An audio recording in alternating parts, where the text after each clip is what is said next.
Good afternoon. I don't have anything, but I'll say apologies from the top. The president has a speech scheduled at 1:30, so if I have to wrap a bit early today, that's why. So let's get to it. Sure. Yeah. I'd like to ask you about Transnistria. Here comes Matt complaining I'm on time again. It was like 45 seconds. Go Go ahead. Good. Yeah, no. It's so the separatist authorities there are asking for Russia for protection, extra protection.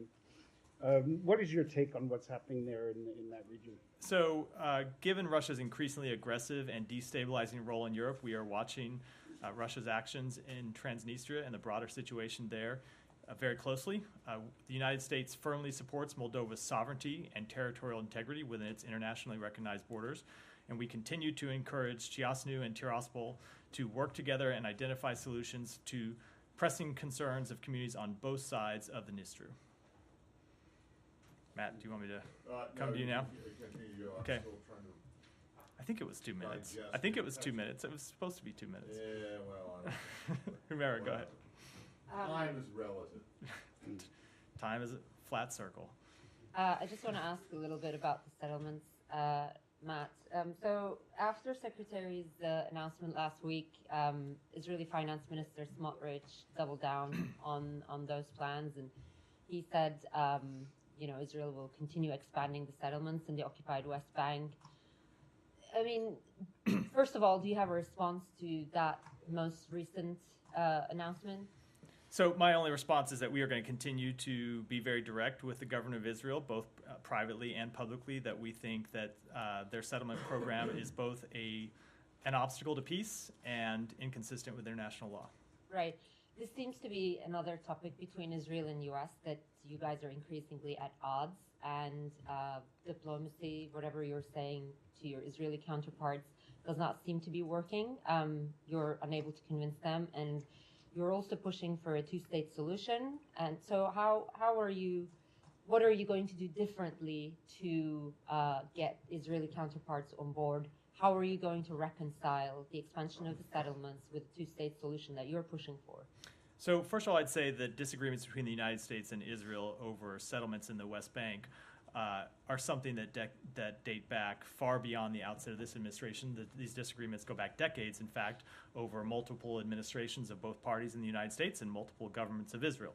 So that's not a thing that is new in terms of a disagreement between the United States and Israel. Yes, but wouldn't you like to be the administration who solves that? Of course, and with respect to the broader question, we are going to continue to make clear to them, as I said, that we think settlements are an obstacle to peace, inconsistent with international law, and we're going to have this conversation with them in the context of the larger challenges that Israel faces and the larger opportunity that we are ready to present to them with Arab partners in the region. So we've talked a lot about the work that the Secretary has done with countries in the region who want to further integrate with Israel, want to provide security assurances to Israel, want to move past the disputes that have existed between Israel and those countries for decades, but they're going to need Israel to make some hard choices. So we're going to continue to do that work and have those conversations with Israel. But as I've said a number of times, and as you've heard the Secretary say, ultimately it's Israel that has to make those decisions, and nobody else can do it for them, not the United States, not anybody.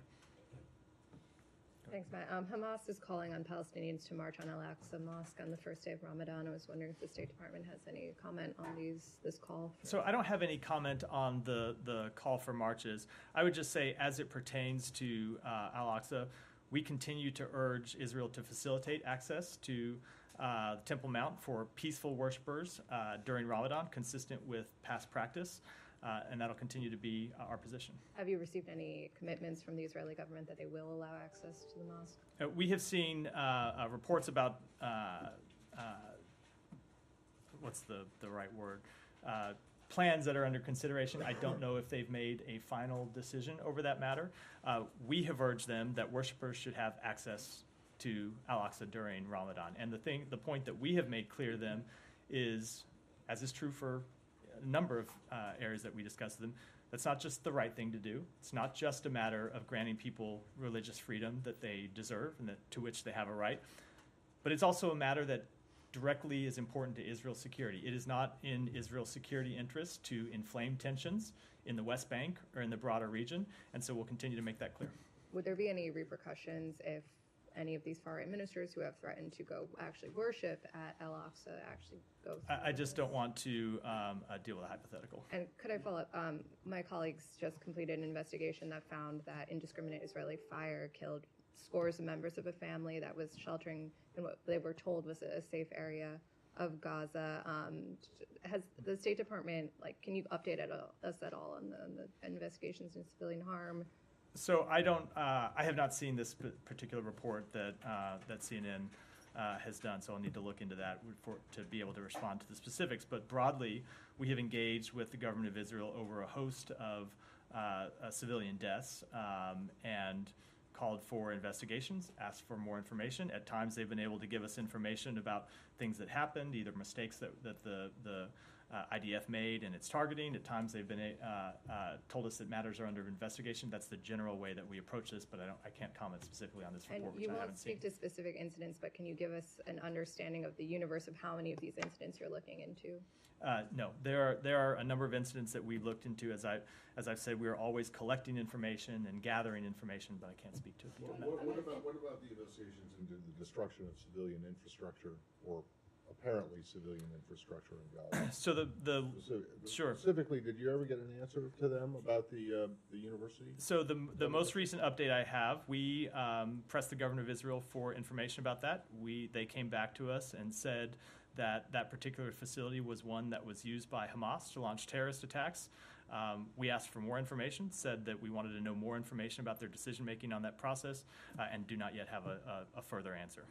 So you have They gave us an initial answer. We wanted to know more and have not gotten, as far as I know, have not yet gotten a further answer. So, in other words, from the administration's perspective, this is still like a kind of, I don't want to say open case, but it's Open question where we are waiting for more information. Correct. Said, go ahead. Although, at that university, they had been there for a couple of months. So the university, even if it was used, it was neutral for at least 2 months under Israeli control and occupation when they blew it up. Let me just ask you on follow up on Humayra, on the settlements. Now, there's going to be some staggering number, like 13,600 housing units east of Bethlehem, creeping into my village, more than likely. So, and you say we will continue to express our views and so on. But the Israelis are not listening. So what leverage are you willing to use to say, look, we asked this a number of times in this room, this issue. Will there ever be will we ever reach a point where you say, okay, you continue to do this, we're going to do this in return? So, Saeed, I think, again, sometimes we've discussed this before, there is a mistaken belief that the United States is able to dictate to other countries' sovereign decisions. That Israel makes its sovereign decisions. We make clear where we disagree with them. And there have been times when we express our disagreements privately. There are times we express them publicly. And, of course, you have seen individuals in Israel take actions where we have felt the need to hold them accountable. So with respect to extremist violence in the West Bank, we have made very clear that when we didn't see the government of Israel taking action that we thought was sufficient, we were ready to hold people accountable, and we are ready to hold further individuals accountable if appropriate, and that'll continue to be the case. Other countries, they're all sovereign, of course, but, we don't give every country $4 billion a year at least in aid and so on. So we should have some leverage, and especially when it comes to settlement, that you are committed, at least verbally, to have a Palestinian state on that land. I mean, once that land is made into settlement, there will be no land to erect the Palestinian state. Again, we provide security assistance to Israel because we support Israel's legitimate right to ensure that the attacks of October 7th never happen again, to ensure Israel's legitimate right to protect itself from a terrorist organization, Hezbollah, that exists to the north of Israel and continues to attack Israel and has said that that is committed to the destruction of Israel. So that is true. It is also true that there are things that the government of Israel does with which we disagree, and we express our disagreements. But that doesn't change our fundamental commitment to Israel's security. And so I know that's sometimes hard for people to understand, but we are committed to Israel's security, and that's why we take the actions to support their right to defend themselves consistent with humanitarian law. But that does not mean that we agree with everything that they do. My last one, although, we must admit that American aid to Israel predates October 7 by decades, So let me ask you about also the issue that Humayra raised on the, you're not seeing eye to eye, or the administration is not seeing eye to eye with Mr. Netanyahu. I mean, we see on timetables, on many other issues and so on. Now, the president has not retracted what he said last Monday about, we are looking at, hopefully, at a ceasefire possibly next Monday and so on. So, but Mr. Netanyahu seems to be in total disagreement with you guys. So I will not speak to the comments by the Prime Minister, but on the behalf of the United States, we continue to believe that an agreement is possible. We have made significant progress towards one, as you heard the President say, as you've heard me say, and we're going to continue to work towards it. Sorry, just on the sovereignty issue. Yeah. I know we had a tiny exchange about this yesterday, but when you say that the idea of your respect or U.S. respect for sovereignty does not extend to the Palestinians, right? We are committed to the They are not establishment. We are committed to the establishment of an independent Palestinian state. They are not currently a So they a have state. no sovereignty. We are trying to establish sovereignty for No, the no, Palestinians. but currently they And don't. we are right? trying to establish it for them. Okay, so can you think of any other, like, how does this compare to Taiwan, for example? I think this is the.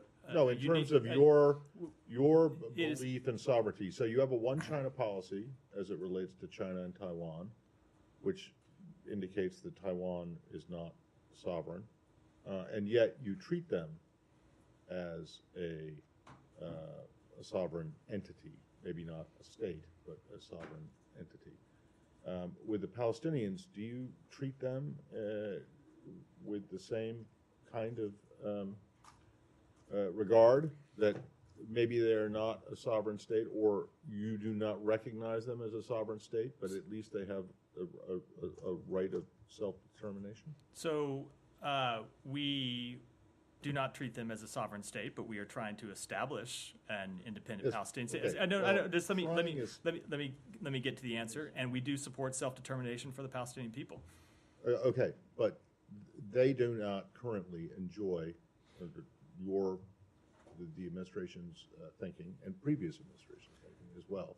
They do not enjoy the rights of sovereignty that, say, Israel or Jordan or Australia or Madagascar have. So I don't know what you mean by the question, but we do not recognize them as an independent state. That's a factual matter. And But we so- are trying to and establish. thus, they have no right or claim to sovereignty. They are not a sovereign state at this point, Well, but we are trying to establish them as one. All right.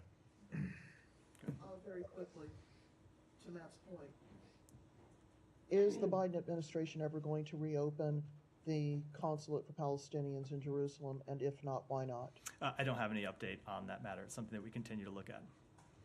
Go ahead. Secretary raised the Oh, point sorry. that the secretary said back in 2021 that this would be done. It's 3 years later. What's the holdup? And it's something that we continue to review, but I just don't have an update. Thank you, Matt. A couple of questions. Going back to Moldova, can you please expand on what you just said for my colleague? I understand there are a lot of pieces moving there, but what kind of reaction will that invite from the U.S.? And do you view this as an isolated event or part of a broader strategy that Russia is feeling emboldened given the Western delay in Ukraine? So I don't want to speak to what we might do. As I said, we're watching the matter very carefully. I don't want to speak to hypothetical what may happen down the road. But obviously, we have seen Russia take a number of incredibly reckless and destabilizing acts in the region. That's nothing new. So then that is the very reason, as I said, why we're watching this matter so closely.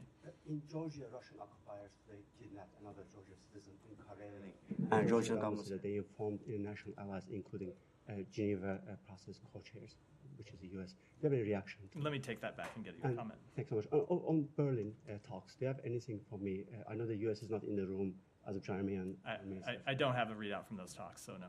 And I have two more on Russia, if I may. Okay. About- One more. Okay, I'll try to put them together. About hostages, I know that there are some meetings today in Moscow. There's a chancellor visit to Paul Whelan. Any update on his situation and also the situation about involving other American hospitals? We did have a consular visit with Paul Whelan today. I believe you saw that the embassy made a statement about that. Part of our ongoing, long-standing process to provide consular assistance to American citizens who are detained overseas. We continue to work to try to secure the release of Paul Whelan and Evan Gershkovich, but I don't have any update on it. Janet, go ahead. Thank you, Matt. Two questions very quick. Secretary Blinken meets with the South Korean Foreign Minister Jo Tae-yeol today. What is the purpose of the meeting and what will be discussed?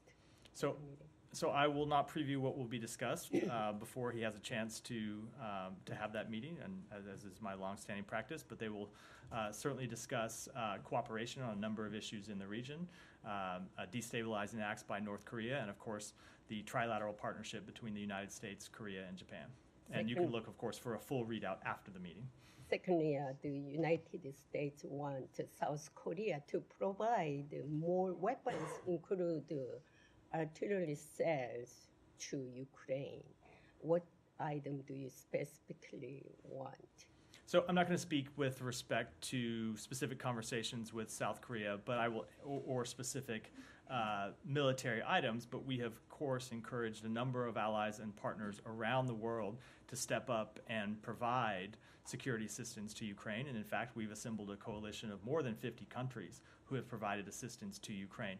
And the way we see it is that every country has different capabilities, different ways that they can step up and help. And so we have engaged in a process to try to match up the needs that Ukraine has with different capabilities that other countries can meet. This issue will be raised at the foreign minister meeting today.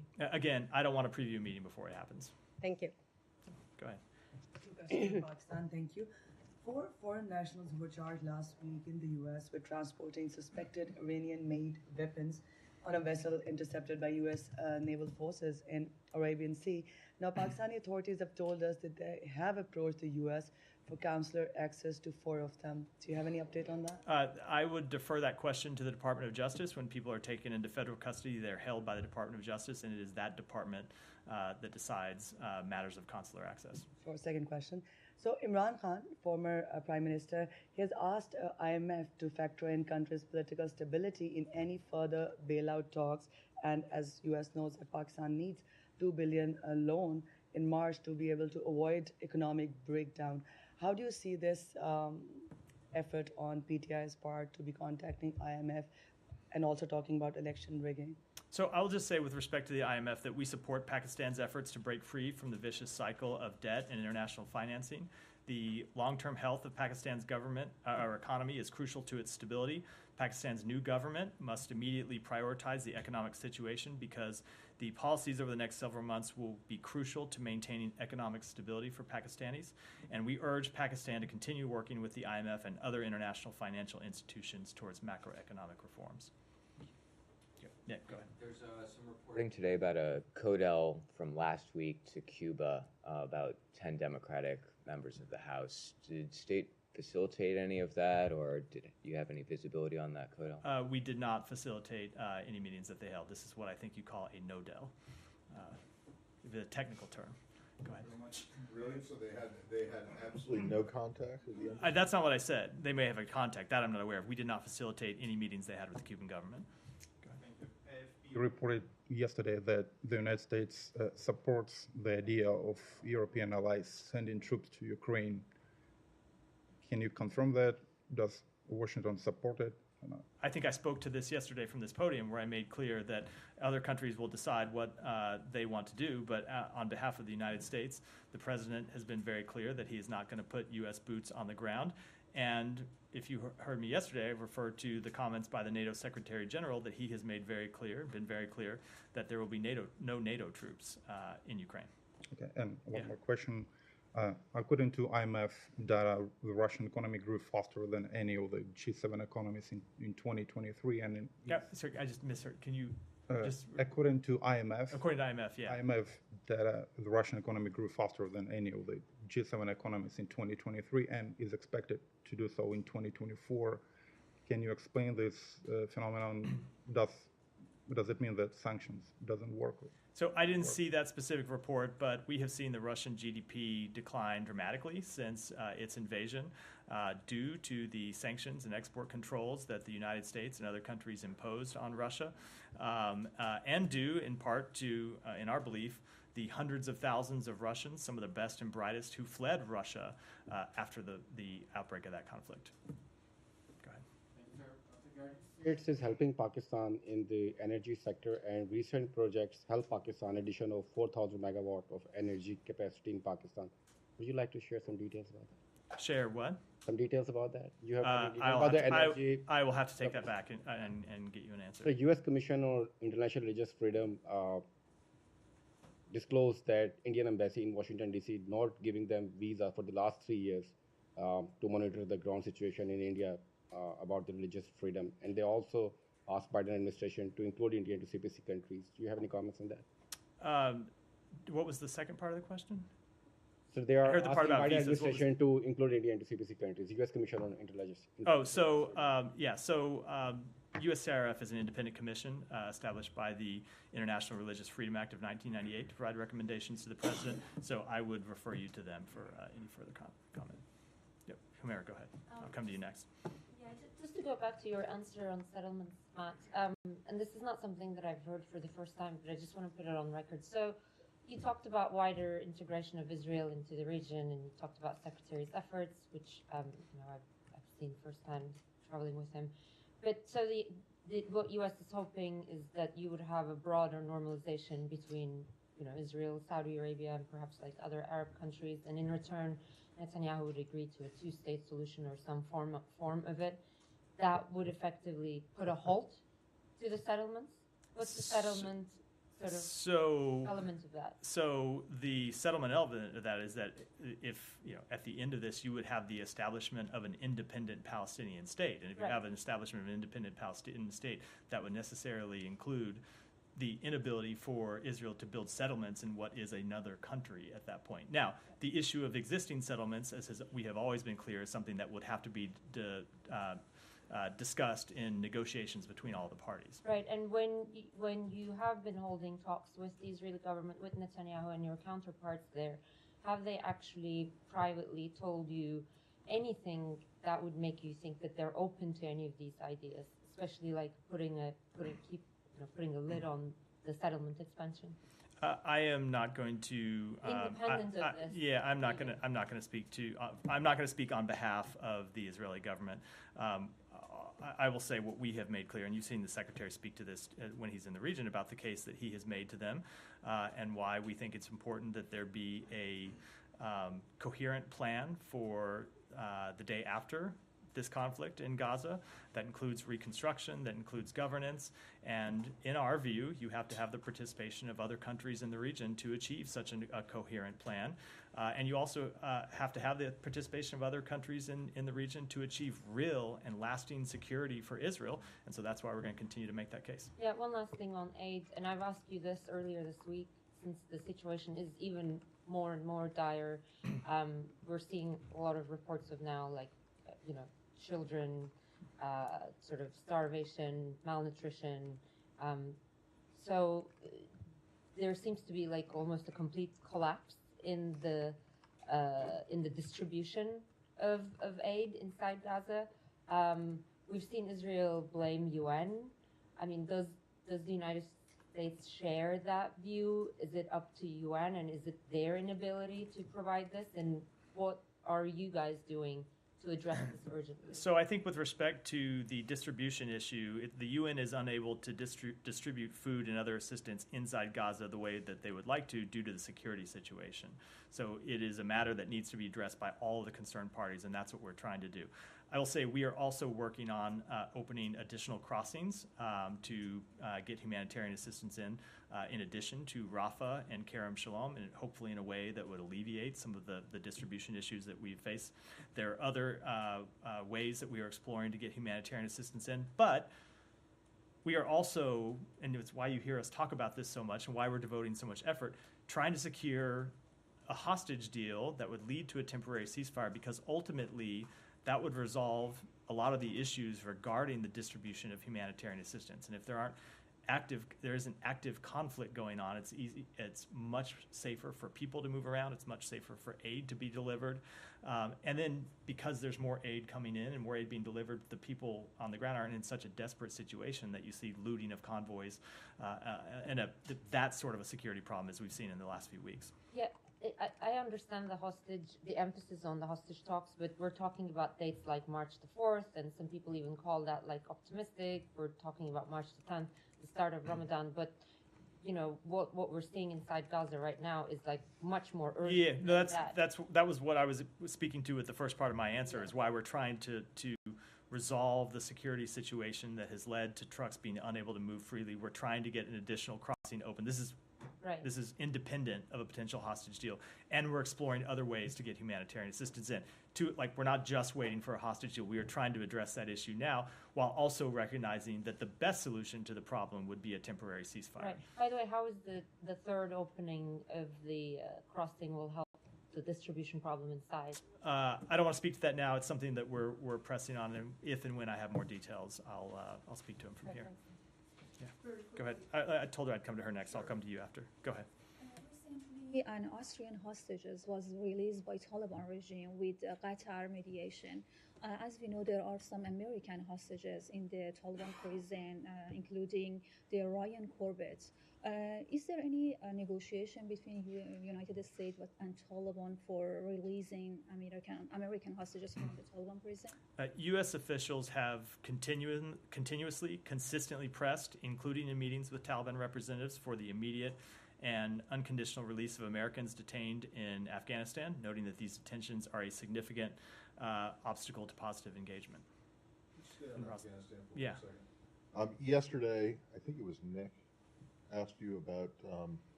Representative Paul's quote-unquote threat to subpoena the Secretary over these AAR notes. Well, the HVAC majority staff is none too happy with the response yesterday. They say it was disingenuous and untrue, basically. Did you... I don't have a position on this because I don't really know. I don't think anyone other than you.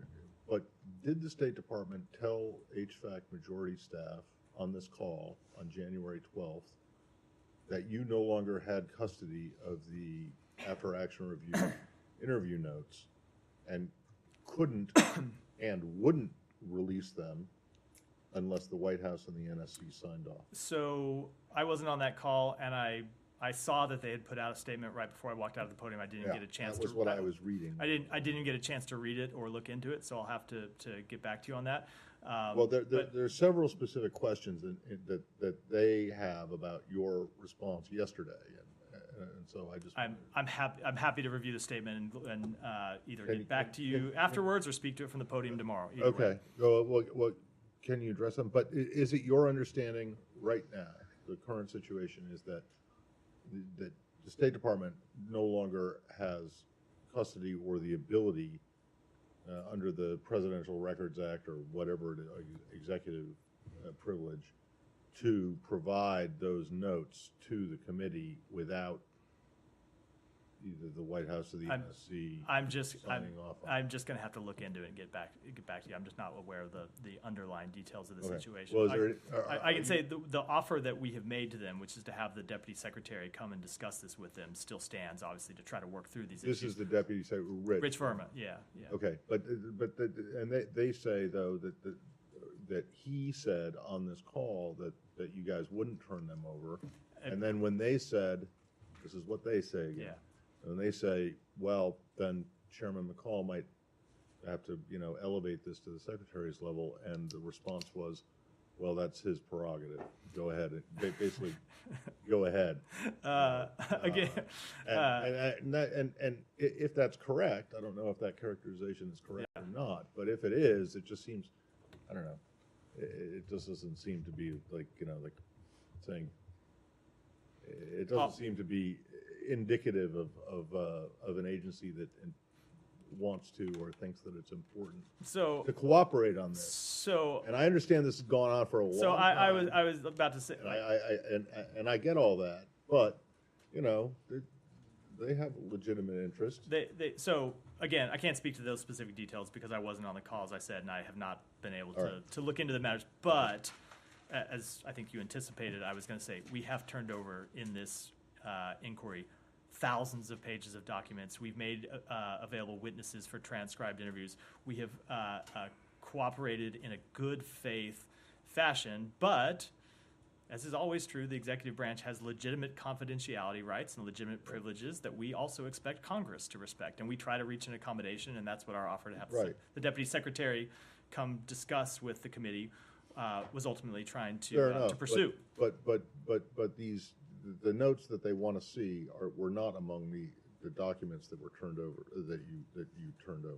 Well, again, in general, we do have legitimate confidentiality interests and legitimate privileges that we all. That's always the nature of this dispute. I will. And then try to get an answer to the best of your ability to the questions that they raised. Thank you. Go ahead in the back. Thank you.